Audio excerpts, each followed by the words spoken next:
Donc, les pays riches en hydrocarbures sont généralement des nations pauvres et désindustrialisées, ravagées par la corruption qui empêche la juste distribution de la richesse quand ils sont produits sans effort.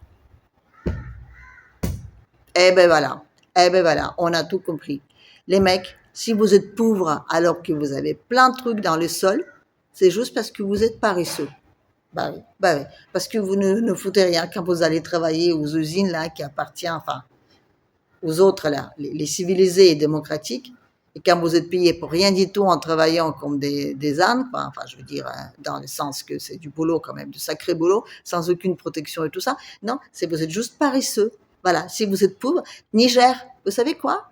Si vous, qui vendez plein l'uranium là, en France, elle en a rien dans son sol, mais qui est quand même leader européenne de tous les trucs centrales nucléaires là, vous savez que si vous n'avez pas d'électricité chez vous, c'est juste parce que vous êtes paresseux. Bah oui, parce que chez vous, il y a tout, alors du coup, vous ne foutez rien, et puis du coup, voilà, vous n'avez rien, vous êtes paresseux, c'est tout clair. Ici, c'est pas paresseux, c'est juste parce que vous n'êtes pas démocratique, enfin, pas civilisé, pas des sauvages, quoi. Hein? Vous savez, quand on est venu hein? Quand les gentils Européens sont venus pour vous diviser là en ligne à droite, c'est juste pour vous amener la civilisation. Bah voilà, vous ne l'avez pas su, mais si. On vous a piqué plein de trucs, vous en donnez un petit peu, quoi. Et puis après, on a dit, dites-nous merci, on vous a amené la civilisation. Bah oui, c'est comme ça que ça marche. Même encore aujourd'hui, il y a des gens qui disent, oui, enfin, tout l'argent que la France dépense en Afrique, pardon, quoi. Pardon, enfin, vous leur reversez combien? Allez, 0,001%. Ou non, c'est plutôt 0,001%, c'est ça? Non, enfin, c'est ridicule. Vous êtes en train de payer tout un continent et après vous nous dites merci, on vous apporte la civilisation. Enfin non, maintenant c'est plus la civilisation, c'est la démocratie. Ouh, le mot magique, la démocratie. Mais vous savez comment on fabrique une bonne colonie? Eh bien, je vais vous expliquer ça. Enfin, maintenant, on ne parle plus de colonie, on appelle ça néocolonie. On ne va pas servir en même, c'est juste le principe qui change. Alors, je vais vous donner une recette. Pour faire une bonne colonie, la première chose, l'éducation. L'éducation, donc, s'il n'y en a pas, tant mieux. Mais enfin, s'il y en a, même, enfin, on va essayer de la réduire au minimum, mais surtout, on va faire genre, voyez, on donne des questions, des réponses et du par cœur. Surtout pas de réflexion.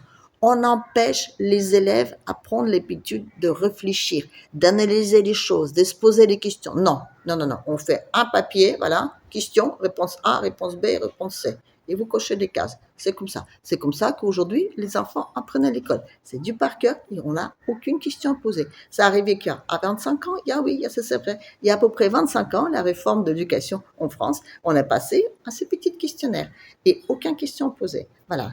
Et ben moi, je me rappelle très bien, c'était en CM2, quoi, les petites filles là qui ont répondu aux questions sur l'exode rural et qui ont eu toutes des très bonnes notes. Je leur ai juste posé une question toute bête. C'est quoi le société rurale?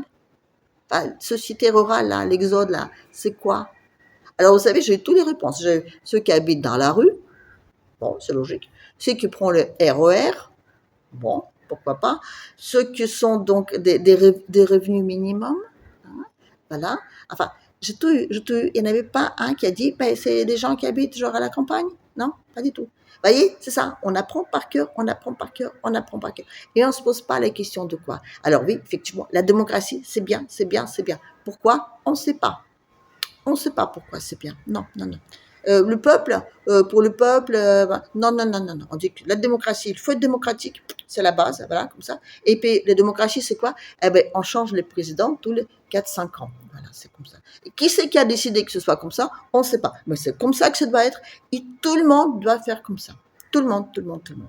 Voilà, donc l'éducation, voilà. Donc, voilà, aujourd'hui, on a des mômes donc, qui sont devenus adultes, hein, vous savez, les 30-35 ans aujourd'hui, c'est ceux qui étaient donc éduqués à partir avec des petits questionnaires. Alors, forcément, ils sont prêts à gober n'importe quel truc à la télé parce qu'on leur donne, hein, comme on les a appris à l'école, donc ils ne vont même pas s'interroger. Est-ce qu'il y a une logique là-dedans? Ils ne sont pas prêts à s'interroger.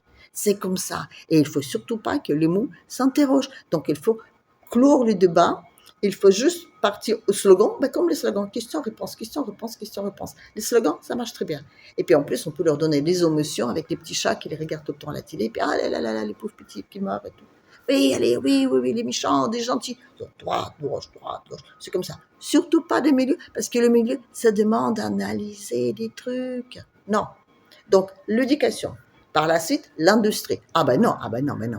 Oui, on peut faire évoluer l'artisanat ou des micro-entreprises, mais pas une grosse industrie. Non, non, non, non. C'est là, donc, on va à la A1. S'il n'y en a pas, c'est très bien. Donc, on va dire que on va venir vous aider des évoluer, enfin, je veux dire d'autres civilisés, industrialisés, c'est-à-dire qu'on va vous prêter de l'argent, donc au pays, je prête de l'argent au pays, donc lui, il a une dette, et en échange de cet argent, c'est l'argent que je récupère, je me paye avec l'argent que je vous prête une usine que j'installe dans votre pays qui va me reporter de l'argent, mais pour laquelle vous allez être endetté. Vous voyez, c'est hyper malin. C'est-à-dire que les Africains, ils sont endettés pour les usines, genre, par exemple, de Total, qui sont installées là pour prendre des trucs dans leur sol et pour aller donc amener ça quelque part, mais loin, quoi. Pas du tout en Afrique. Et c'est les Africains qui payent pour ces usines, parce que soi-disant, on les a amenés des trucs industrialisés. Et c'est comme ça que ça va être un petit peu bientôt en France, oui, oui. On va réindustrialiser la France, c'est-à-dire qu'il y aura des usines étrangères qui vont venir sur le sol français, qui vont donc puiser ces ressources, qui vont donc embaucher ces hommes, si possible pas très cher, d'accord, mais qui vont pas payer des impôts en France et qui vont rien faire du tout. C'est ça aussi l'avantage de toutes ces usines-là, c'est qu'ils ne payent pas les impôts dans le pays en question. Vous voyez, c'est comme tous les pays tous les usines qui ont été donc parties dans les autres pays. Vous savez, quand ils ont tous déménagé là, tous les usines, la fameuse truc, enfin, je sais plus comment on appelle ça, les délocalisations, c'est ça. Eh ben, à un moment donné, il y avait plus d'argent qui rentrait dans les caisses d'État, ce qui est normal. Alors, qu'est-ce qu'on fait? Première chose, on oblige les gens, on les pousse, et voilà. On vend tout ce qui nous appartient, qui nous rapporte des sous et qui est déjà amorti, genre les autoroutes, les aéroports, enfin des trucs comme ça, vous voyez. Alors, après, aussi, un autre truc, c'est qu'on achète, voilà, quand on a une industrie sur place. Bon, en Afrique, il n'y en a pas. Donc, en Afrique, on installe directement l'industrie, on dit, c'est vous qui payez pour. Quand on a déjà une industrie sur place, ce qui était le cas, par exemple, en France ou même en Russie, on vous force à vendre l'usine en question. Si possible, que ce soit un truc stratégique, vous voyez. Et une fois qu'on l'achète, soit disons que oui, on va investir là-dedans, tout ça, une fois qu'on l'achète, on la demande.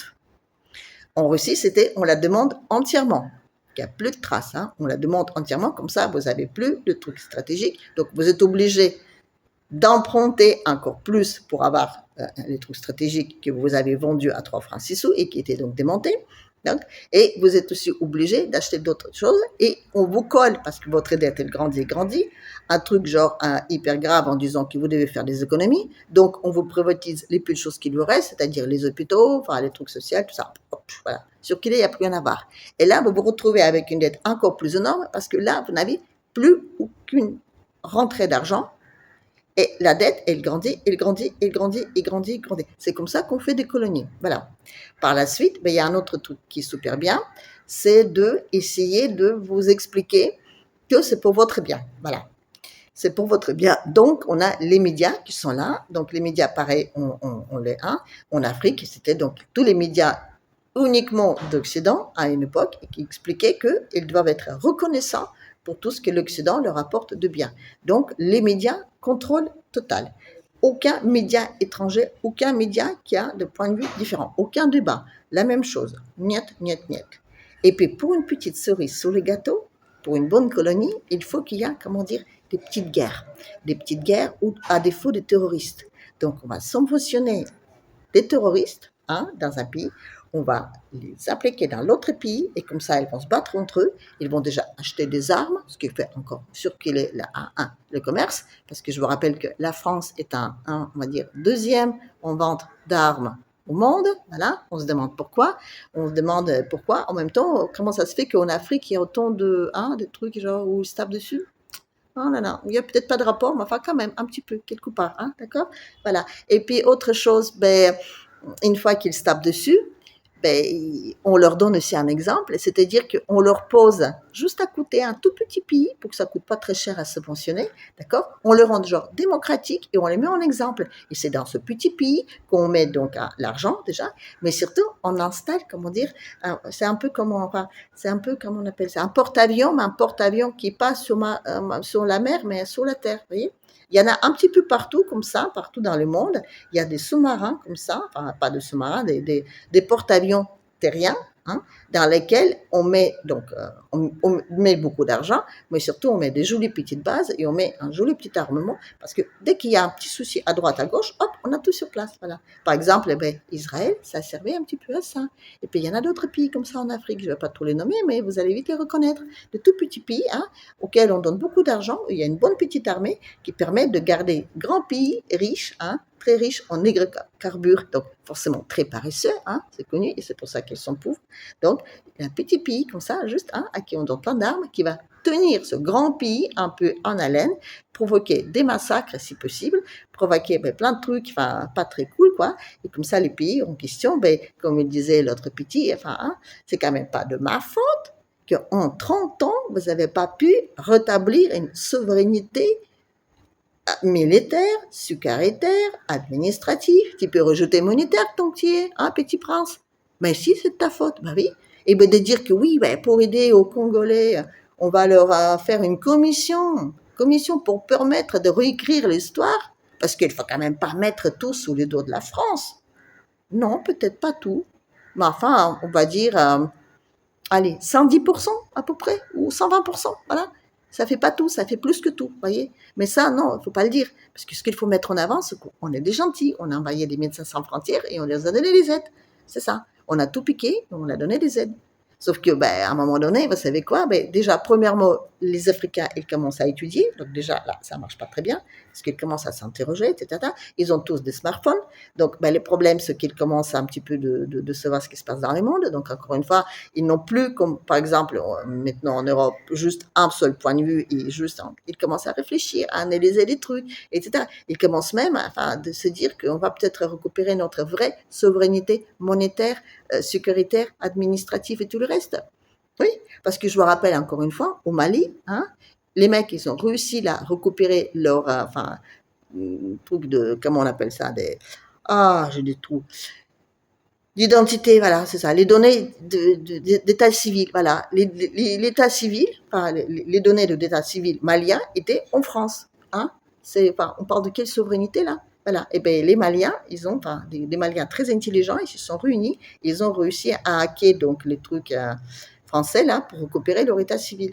Enfin, de quoi on parle là? On parle d'un pays, on va dire souverain, qui n'avait pas accès à son propre elle ne pouvait pas faire des passeports, elle ne pouvait pas faire des visas, elle ne pouvait rien faire. C'est la France qui tenait nous. C'est la France qui a organisé les élections. Oui, ça c'est très important parce que voilà, on dit il y a de la corruption. Ah oui, ça c'est bien de la corruption. Mais encore une fois, la corruption, c'est comme le tango, ça se danse à deux, voyez-vous. Donc il y a toujours un pays qui est corrompu, mais il y a aussi ceux qui le corrompent. Mais ça c'est des gentils, hein. C'est des gentils, c'est pour le bien, c'est pour leur amener la démocratie. Bah oui, on met un dirigeant en place, démocratiquement élu. Surveillé donc déjà par les autorités indépendantes, hein, qui viennent surveiller si les élections marchent bien. Hein. Si c'est pas une bonne personne qui a été élue, donc allez, on va refaire des élections, on va faire un troisième tour, hop, hop, hop, hop, comme ça, voilà. On va surveiller ça tellement bien que voilà, on va élire celui qu'on veut bien. Je suis gentil, mais c'est exactement comme ça que ça marche. Et si on n'est pas élu quand même la bonne personne et puis que le peuple est con, ça, tout le monde le sait, si le peuple a mis en place quelqu'un qu'il suppose d'être bon pour son pays, eh ben tiens, on va leur cogner un putsch. Ah ben oui, un beau petit putsch en disant oui, c'est la révolution, voilà, alors oui, on peut essayer toujours avec des trucs de couleur, là, les révolutions orange, violette, blanche, tout ça, que dis-je. Mais sinon, un bon petit putsch, un bon petit putsch. Ah oui, ça c'est bien, ça les apprendra. Comme ça, on met notre Gus en place, hein, on le donne plein pognon, lui il est hyper riche, humilié, mais riche, et là, comme ça, tout son pays, hop, hop, hop, il vend tout ça. Ça, c'est important, c'est important. D'ailleurs, hein, si on regarde bien ce qui se passe là, on a plus d'industrie, hein, on a les écoles, hein, comme ça, les autoroutes, il n'y en a plus. Donc, et là, on a un gentil petit prince. Mais, vous voyez, le petit gentil prince, quand un président africain je cite un président africain, quand il dit que quand je monte les marches pour aller vers le président français, j'ai l'impression d'être quelqu'un. Sauf que pour le président français, je ne fais rien. C'est très humiliant. Mais de même façon que quand notre président français, il va, Makrochka, vous voyez, Makrochka, comme ça, courir après le président, l'autre là, vous savez, celui qui est connecté là, qui parle avec des morts, c'est lui qui est de l'autre côté de l'océan, quand il va lui parler, ben, l'autre aussi, il se retourne et dit, mais c'est qui celui-là? Vous voyez, ça marche dans le même sens. Donc, si on met tous les trucs bout à bout, aujourd'hui, notre souveraineté française, ben, c'est même plus que la souveraineté, je dirais totalement l'autonomie, indépendance, enfin tout ce qu'on veut, quoi. Voilà. Mais ça, faut pas trop le dire, hein. Parce qu'il y a les méchants poupous, et on va se libérer en ayant essayé, voilà, massacrer les ogres. Pourquoi? Parce qu'eux ne sont pas démocratiques. C'est quoi la démocratie déjà, hein? Posez-moi cette question-là, répondez-moi dans les commentaires. Oui, ce sera gentil si vous laissez un peu de commentaires. Et puis j'ai remarqué aussi qu'il y a plein de gens qui me regardent, ce qui est très sympa, mais il n'y en a pas beaucoup qui laissent les j'aime. Alors peut-être que vous n'aimez pas, c'est pas grave. Mais vous pouvez aussi faire un petit mot, quoi, dire genre j'aime pas. Ça peut être bien aussi. Voilà. Alors, sur ce, donc voilà, réfléchis. Même si on n'a pas l'habitude, enfin les gens de mon âge, enfin, nous encore, on se rappelle ce que c'est de réfléchir, hein. Donc voilà, les jeunes, je sais qu'ils savent plus, mais enfin, nous un petit peu, réfléchissons un peu de ce qui nous arrive, parce que là, on va être vraiment dans une grosse, enfin voilà quoi. Hein. Allez, bon, allez. Faut quand même que je vous quitte parce que je fais comme on dit, c'est, enfin, qui disent au revoir mais qui parlent jamais. Alors oui, je suis bien avec vous. Alors du coup, je me dis ouf, voilà. Là tout à l'heure, je vais prendre l'avion, machin, tout ça, mais là, je suis bien, papoter avec vous. Enfin bon, allez, je vais vous quitter quand même. Ah, bon, allez, à la prochaine.